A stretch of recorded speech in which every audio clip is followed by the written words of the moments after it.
欢迎来到中文发音训练室，我是今天的发音老师。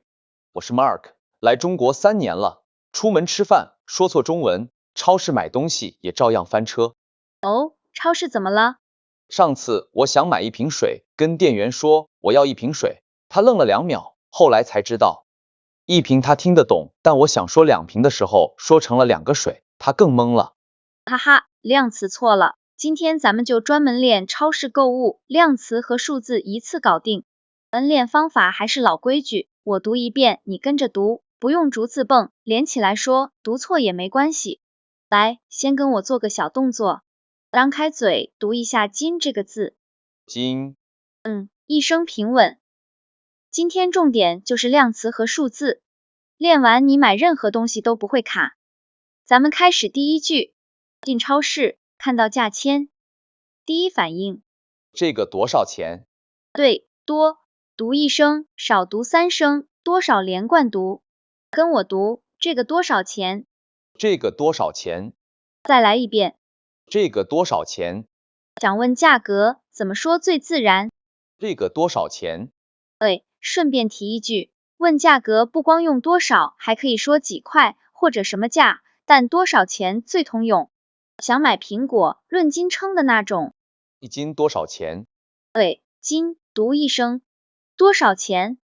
我们刚练过，连起来，跟我读，一斤多少钱？一斤多少钱？再来一遍。一斤多少钱？想按重量买东西，怎么问？一斤多少钱？对，中国超市水果蔬菜一般按斤卖，不像国外按个或磅。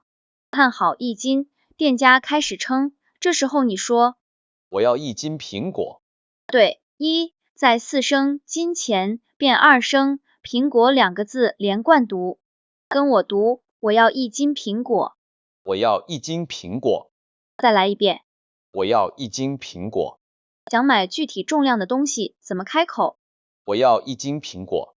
对，提醒一下，量词要跟物品搭配，苹果用斤瓶，装水用瓶，袋装零食用袋，鸡蛋用个，用错量词，店员听不懂。找到想要的口味，想确认是不是有别的选择。有别的口味吗？对，别读2声，口味2个字连贯。跟我读，有别的口味吗？有别的口味吗？再来一遍。有别的口味吗？想问有没有其他选择，怎么说？有别的口味吗？对，也可以说有没有别的味道，意思一样，但口味更地道。看完价觉得有点贵，想试试砍价。能便宜点吗？对，便宜读2声，甜一点贴紧读。跟我读，能便宜点吗？能便宜点吗？再来一遍。能便宜点吗？想砍价，怎么开口最礼貌？能便宜点吗？对，超市一般不让砍价，但菜市场、水果摊、批发市场都可以。这句用对地方才有效。价还是太贵，决定不买了。怎么礼貌的拒绝？太贵了。对，太读4声，干脆。贵也是4声，太贵贴紧读。跟我读，太贵了。太贵了。再来一遍。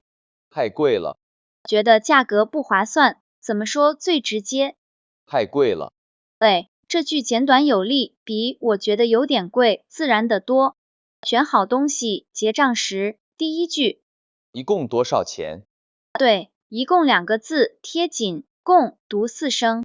跟我读，一共多少钱？一共多少钱？再来一遍。一共多少钱？想问总价，怎么说？一共多少钱？对，结账时这句必会，不然不知道要付多少钱。店员报完价，问你怎么付？刷卡还是付现金？对，刷读1声，卡3声，刷卡，连贯还是贴紧读。跟我读，刷卡还是付现金？刷卡还是付现金？再来一遍。刷卡还是付现金？店员问付款方式，怎么答最清楚？刷卡还是付现金？对，也可以直接说刷卡或付现金，但用还是这个句式更自然。相当于给对方2个选项。付完现金，店员找零。如果你想说零钱不用找了，留着。不用找了。对，不用2个字贴紧。找，读3声了，读轻声。跟我读，不用找了。不用找了。再来一遍。不用找了。想让店员留零钱，怎么说？不用找了。对，在中国不用给小费，但留零钱是常有的，比如23.5块付25，让对方留1.5块。这句说出来特别地道。装袋环节。能帮我装袋吗？对，装，读1声，袋，读4声，装袋连贯读。跟我读，能帮我装袋吗？能帮我装袋吗？再来一遍。能帮我装袋吗？想让店员装袋，怎么说最礼貌？能帮我装袋吗？对，中国超市购物袋一般要买大的2、3块，小的5毛。如果自助结账，自己装就行。石俊超市购物全部练完，咱们做3道随堂小测试。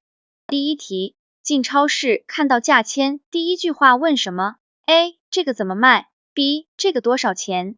选哪一个 B. 没错，这个多少钱最通用。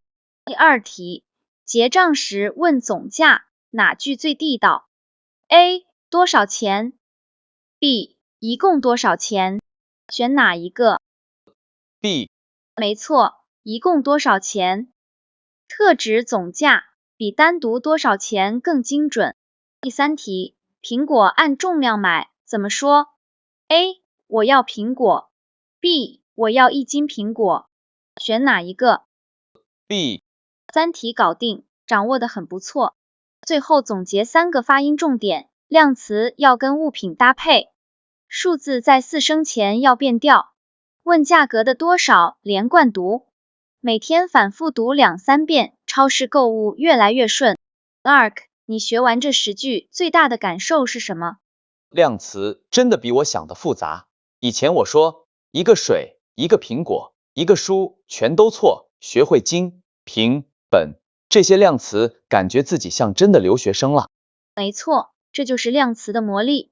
记住这点就够用了。如果今天的内容对你有帮助，可以关注咱们中文发音训练室，打开小铃铛。